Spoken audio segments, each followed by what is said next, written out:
居住在美国的维吾尔爱国人士正在继续进行2个月之前发起的反华抗议示威活动。近日，美国参议员科里加德纳会见了此次反华示威活动发起人萨利克·胡达亚，就东突厥斯坦维吾尔人问题进行了进一步调查取证，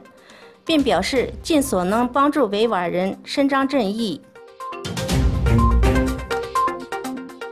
来自新疆维吾尔自治区东突厥斯坦的一名维吾尔族商人，在河南省的某一城市做生意，当地一名汉族为其出租了空闲房屋，被公安部门进行了行政和经济处罚。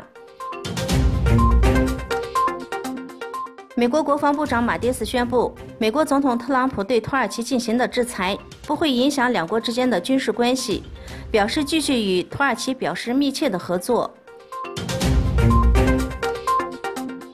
为解决叙利亚内战，土耳其、俄罗斯和伊朗启动了阿斯塔纳进程。3国元首将在9月举行新的峰会，讨论叙利亚所面临的危机。以色列国土报报道，周四在以色列安理会上与哈马斯达成了由6个项目组成的协议，并将逐步实施。以色列重新开放了加沙地带唯一的贸易过境点。